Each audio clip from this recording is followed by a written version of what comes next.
ABC Radio WA. 5 minutes past 5 now. How do you go about wiping a town off a map? Well, sitting amid the sweeping, rugged Hamersley Ranges in the Pilbara, Wittenoom was once a bustling mining town of 20-odd thousand people, but now it is a ghost town, and a deadly one at that. It's been described as Australia's Chernobyl due to the asbestos dust from the mine, which has led to the death of over 2,000 former residents who rapidly abandoned the town when the health concerns came to light in the late 1960s.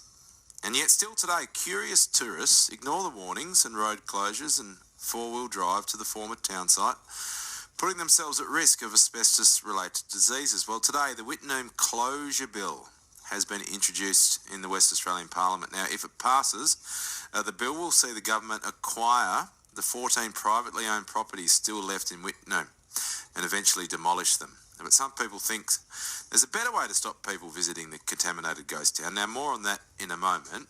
And if you have an association with Wittenoom, if you've got something to share about that place, 1300 560 222. The town of Wittenoom is one of the most contaminated sites in the Southern Hemisphere. Asbestos exposure from the former mine has killed thousands. Today, a bill to allow the government to acquire the last remaining properties has been introduced in the West Australian Parliament.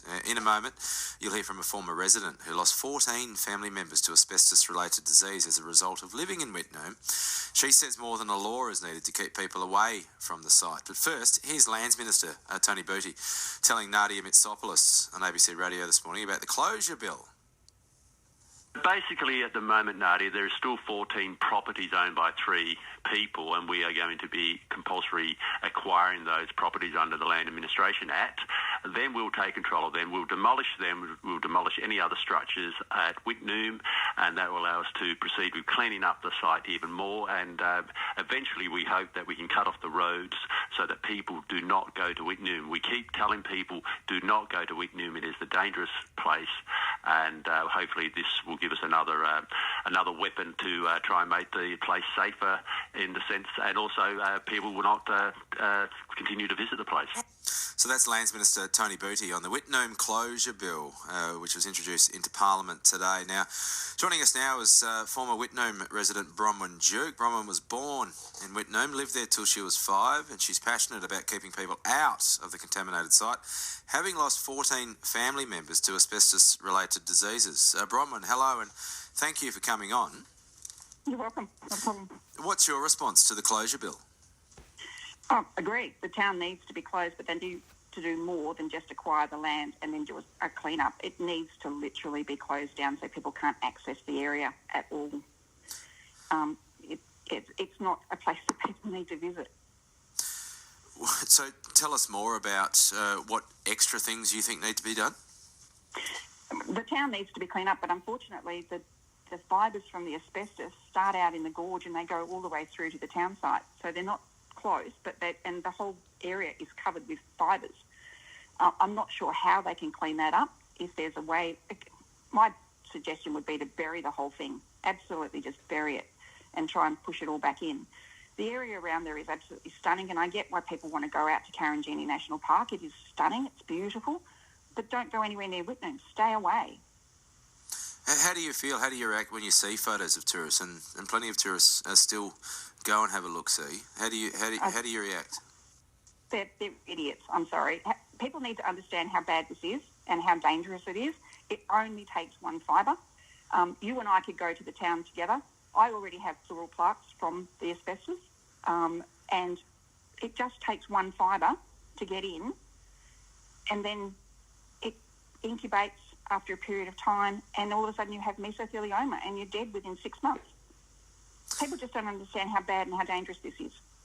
Now, the Asbestos-Related Diseases Society of Australia is pushing for memorials at Karanjini and in Perth, listing the names of people who have died from exposure to asbestos at Wittenoom.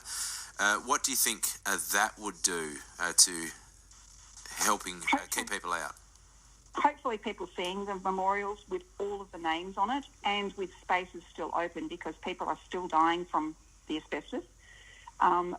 Maybe that's a memory sort of jogger situation where they see that and realise that this is actually killing people. People need to understand how dangerous this is, and it's not something that can be ignored. And just saying, oh, well, I'll just go and visit for an hour, you're exposed. People who go in there, are just crazy. It's just wrong. And that push for memorials, is that gaining traction? Yes, it is. If people want to sign up to the petition for the memorial, it's on change.org/Wittenoom, and you can sign the petition, and hopefully that will encourage the government to do the right thing and get some memorials up for these people.